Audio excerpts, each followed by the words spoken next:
we have 10 minutes. I think we've blown out all of the fuses. We don't dare to have a discussion with by electronic means, but we promised to give very short papers, each of us, and then have a discussion, but we didn't really do that in the end. So what do we do? Well, we didn't not do it, not yet. No, not yet.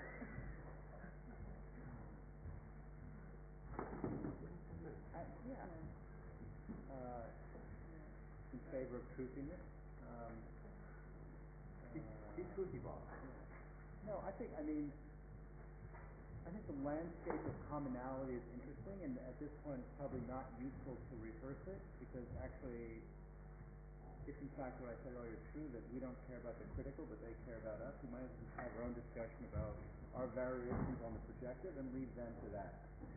Which is to say that I think that there's still, I wouldn't say disagreements, but sort of lines of different, our overlaps are in different ways, and it articulates or emphasizes different things. So, I think the idea that Sarah. Does it work? Can you hear it? It's going to explode. Check. That's not helping. All right. I think the idea that Sarah brought up about Chicago being, this debate between the kind of speculator logic and, well, let me go back a step. I think it's an interesting dichotomy that is in fact Colin Rowe's invention, that basically the Chicago frame was not really modern because it was dictated by the pragmatics of economics and speculation and marketing, unlike the frame in Europe, which was ideological and therefore potentially critical.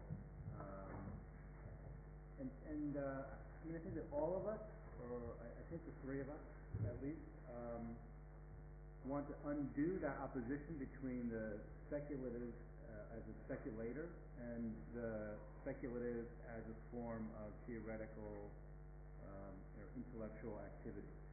So, the funny thing is that Rowe's story recently has been inverted. In fact, that's the call in the paper, which is that somehow now it's America that's the realm of theory, and Europe is the realm of pragmatic practice. So, I think either of those characterizations, either Rowe's in the 50s or that one today, are actually obsolete models, and I think we're just as well done with them in a way.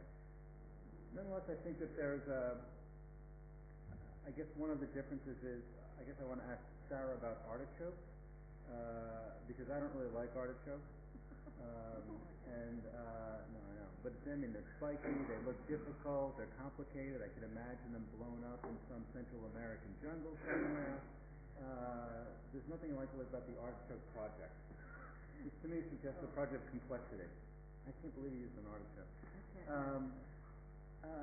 In any case, that sort of organic project that we know, bilateral organic project. I know that we're not talking about form today, but the issue for me is not. I'm not even interested so much in the idea of collapsing legibilities, because I think I'm also willing to give up the project of legibility although in favor of a form of graphic imageability, but not necessarily legibility in any of its forms or recapitulations. And I guess with Michael's piece, what I was thinking on is that actually I prefer the role of the bullshitter to the intelligencer. In other words, I think what I've been arguing for is that you do need an ideological agenda or a projective act, and then it's actually not going to come from even a slightly, even if motivated, recapitulation of the small truths or facts. I do believe that the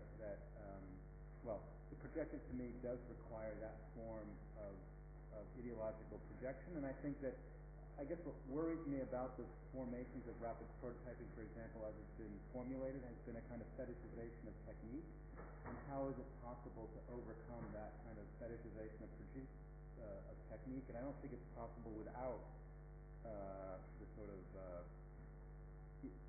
strongly ideologically motivated projective act, which may be associated with bullshit, although I'm happy to think that it's not. Sounded like it was. Those are really, I don't know that they're responses, but they're I'll respond to some of the things that you said.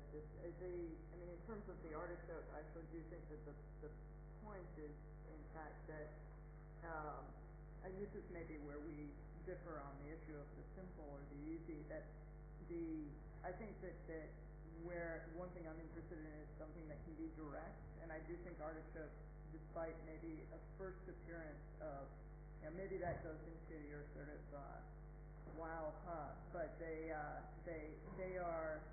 actually incredibly direct, and so that and the technique is very direct, and so I think that they aren't a fetishization of technique, but they're in fact an example of immediacy that doesn't have to be dumbed down. And I think that the danger of the term the easy, and I think one of the reasons why it's been left upon is an association of the easy and the dumbing down, and so that's sort of just one thing that I wanted to elaborate in that sense. I would also say that in terms of a differentiation between intelligibility or the graphic and legibility, I'm not sure I actually see a difference. I think that there's a distinction to be drawn between the legible is something that's read or, again, difficult, that's rendered more difficult than it has to be, and I think that I would also advocate in a project of legibility or a need for a form of legibility still in a form of immediacy. And maybe that's, so I don't see as much a differentiation on that. Maybe it's a question of there's too much baggage with the term legible. I think that issue of sort of terms having baggage is a lot of what this conference in the end is about. And I think that for some of us, the term theory has baggage. I think it has more baggage for you than it has for others here. For some, the term critical has too much baggage. For some, I think that the sort of semantic dissection of the conference doesn't seem too interesting to me compared to sort of trying to lay out, clarify maybe what some of the ideas are that are leading to the semantic confusion. But in light of the sort of I think a common denominator of speculation, I think that I would also sort of clarify again that is, I think that's something that we all believe in different forms, and I think that the acknowledgement of the market being something that gets engaged necessarily by architecture doesn't mean a capitulation to it or an embrace of commercialism. So the distinction between the market and commercialism is again something that I would keep very clear.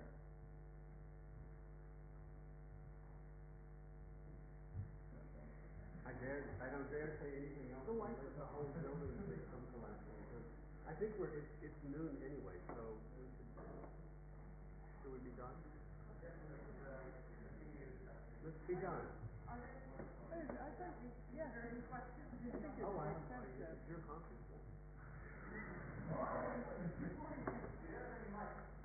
I think Steve is also learned maintenance or also building. Please shout out. I have a question about analogy in current writing series of Steve. It just strikes me when Turi is talking about a duck, he's still talking about architecture. And when we're talking about artichokes and cool and hot and freezing and hell, we're still avoiding. I'm wondering if we're scared to actually look at a building and talk about a building and analyze a building as a way forward to establish a plausible theory and escape the realm of just perpetual critique of critique of critique, which I still remain. I don't think that the duck is any more architectural than, I don't speak for the architect because we are not fans, but than the cool. It's the point of the duck was merely a device to set out an architectural target, which is to say that its meaning and structure were coincident as opposed to separate. So that's a short form way to say that, in terms of that form of expression. The cool to me is just another way to say that that one is interested in the mode of architecture that is,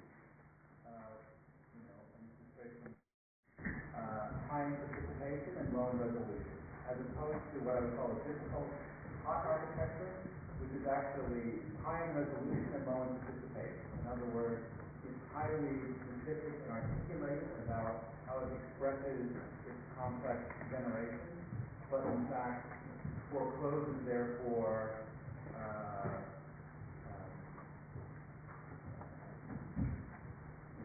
kind of collective engagement that can actually reinvent that project because it's a high definition on a narrow channel. So, for me, these things actually do align with architectural design practices. And frankly, the large reason that I was, interested in articulating the projective over and against the critical was that it was really a distaste for the kinds of projects that were being touted as being critical. So, in fact, it's motivated by a design agenda more than it is by a theory agenda, let's say. AMA. Let's say that. I wonder if it's worth distinguishing for this conference between two kinds of theory. The one seems like you and Sarah, and just now what you said, that your interest is a design agenda, not a theoretical one. There's one kind of theory, let's call it design theory, that's really concerned with making architecture. And in that sense, the projective, how could you disagree with it? It's productive, it wants to be productive, it wants to be effective, it makes you happy, how could you be against that? A different kind of theory that I think Michael was doing in a way, or sliding between, is a theory that really, you understand theory as an entire historical period and the way a culture thinks itself. And when you flip to that, I would call one normative theory or prescriptive theory, or a design theory, and the other, which is what I would call critical theory, actually tries to explain a moment in culture and how at that moment a culture thinks itself. As Michael was doing, the different periods and the different ways a culture thinks itself. Those are very different projects and very different claims. Claims can be made about this. Have I heard it all? Sorry.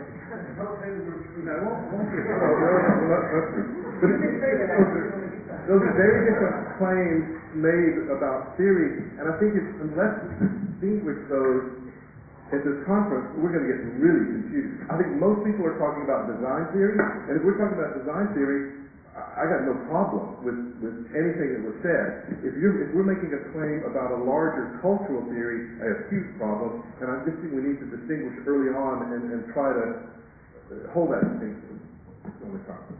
I agree that we need to understand that there are differences, but I worry that you categorize design theory as purely normative, and that you don't offer, that's actually, I think, it's a somewhat terrifying thing to hear an architectural academic say, because there's an implication that through design one doesn't also produce new forms of knowledge as opposed to simply producing sort of normative known entities. And so the idea that design can't produce a form of cultural critique as well, understanding that it isn't the same necessarily, but I think that I wouldn't draw the same strong division that you're drawing. And as one of the few registered architects in the room, I would hope that you wouldn't hold that too. I'd like to keep that secret. I know. I just want to make sure the mic was working. No, let me be clear. I certainly don't want to say that design doesn't produce knowledge. On the contrary, and doesn't produce cultural critique. But you're the one that's trying to be post-critical. Right? Okay, all right. That's a serious distinction, because I think that's where the difficulty is the misunderstandings are happening. Sure. There's an assumption that a projective design theory is post-critical and that it differentiates itself entirely from cultural criticism. And I think that the point that we keep making over and over is that it's springboarding from and is a branch of a form of critique that offers a project, and that sort of has to prove itself in terms of a project. And I think that the question of, there should be more discussion of architecture is an entirely valid one. Any more questions? You want to respond to that? Yeah. Are you saying that you have no problem with Sarah involving this problem? I know that's what you're saying. No, I agree. Well, let me just say, let me just re-say what I thought you said, which is that my interest and maybe my agenda is a kind of an intellectual historical one, and one in which it may be that the kinds of things that Bob and Sarah and a lot of other people are talking about fit or they don't. I think maybe where you were talking about the slippage occurring is whether or not we've moved out of this theoretical register where the distinctions between true and false and all those kind of things are no longer really valid, efficacious, et cetera, et cetera.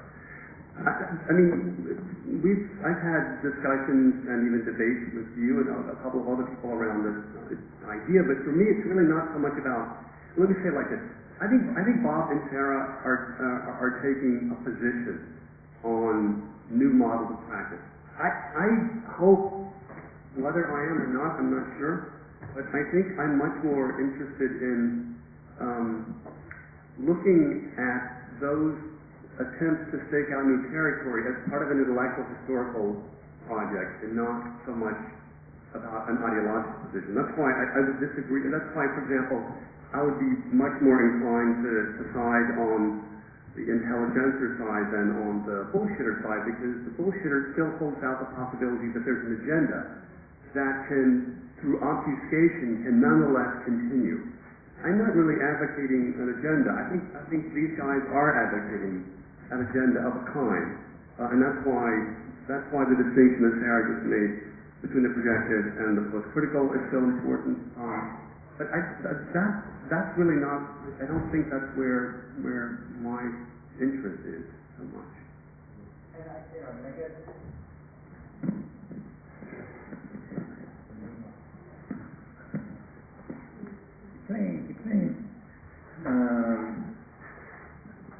I think that I'm agnostic with regard to the issue of theory. I mean, so in fact, I don't want to confuse the issue by talking about theory one way or the other. I mean, my problem is the way in which the project of criticality has held both practice and theory hostage. And in fact, precisely by constructing it as an opposition or a dialectic. And so, for me, the invoking, Mark Wigley's argument was that in fact, for him, theory, because of the church and state divide, it actually can engage writing about producing contemporary criticism of architecture, because that seems suspect as operative criticism. And so, I mean, that's part of from that side of the fence, and then, in terms of I think the limited obsession with narrativity or legibility that the critical practice side of the fence is also enforcing. So, to me, the problem is the term criticality, not theory. Is generic enough for me to not have to take a stand on in a way, unlike Michael, who has, I think, his narrative, which I find plausible, and so I'm willing to stipulate. I mean, it's not, it's a little bit at a different level, I think, as you were saying.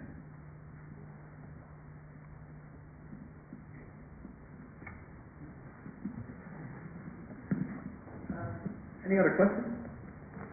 But it's also, what the really bottom line is, I'm not, as much as I don't like artichokes and those kinds of things in the jungle, and that's the last time I'll say it, I also really have a gut revulsion to a lot of what I think rapid prototyping is a code name for, or let's say design intelligence as a way to give a project to those without a lot of intelligence. But that's a side argument, which has to do with a kind of parochial political argument of institutional politics and the kind of work that one is associated with that one has to make a talk for.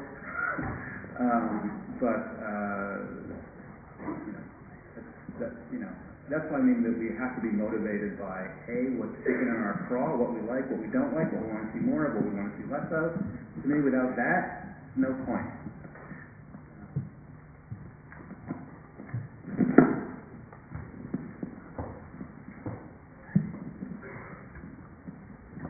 Can you hear me? I think this is a comment, something that was associated with your last sentence, Bob, about rapid prototyping. I'm very curious. You keep saying things like the project of criticality has held both practice and theory hostage. All these characterizations are, in essence, they remain rather intangible. So I'm trying to maybe think of specific examples, and I would like to know if you would agree. For example, let's say in essence, what would be the difference? Okay, let me backtrack.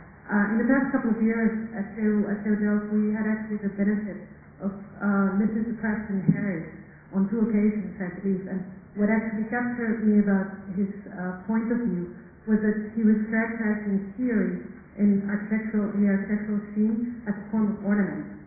So I'm kind of curious whether you would agree, whether this is the kind of conclusion that one could extract from your critique on physicality, and what would you think is different from, let's say, Peter Eichmann's project, like the one that you described as the what, wow, and let's say the exhibition that is now being held at the Pompidou Center in Paris on the work of morphosis, where there's something like 375 rapid prototyping models, which are equally ornamental, as one could tell the theory baggage that is attached to items project. Well, I suppose 4 questions from Olga. I think it's partially my problem with rapid prototyping as a code word for intricacy. So, I think that the fact that you invoke the idea of ornament is interesting, not so much as theory as ornament, but actually how architecture is trying to produce a new form of ornamentality today. And, let's say that if Michael proposes one plausible history, I would like to propose another one, which is to say that to me the critical in architecture, let's say there was a moment when ornament was an okay thing to do, and that modernism to some extent, simplified the story, denigrated it in favor of articulation, i.e. detailing. That became the sort of transparent authenticity of construction and technology. Get rid of ornament in whatever form, duct, shed, doesn't matter.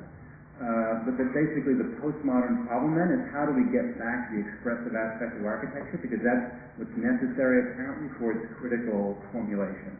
And so to me the Eisenman project was to say, how do you move from articulation into notation, which is how do you allow the building systems to actually notate the process of their becoming, or their expose the process of their making. And in that case, it becomes increasingly awkward as the scale increases. When the column grid was at the scale of a house, and in fact the column was that which you were reading, at the scale of something like Spain, it basically becomes applique again, as a kind of ornament in that sense. In other words, the grid, the animation of the grid as a project of notation has now left the room in favor of a kind of applique.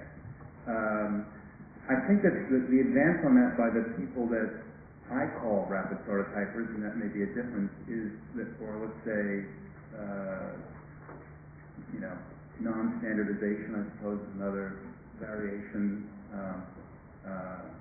Maybe parametrically driven practices of some kind. I think that they're all different, but to sort of give a sense of that range. I think that, like, for example, Greg's argument for intricacy, which is basically the idea that architecture now needs to become, it's a weird marriage of Eisenman and Ken Franklin. In other words, critical theory plus tectonics,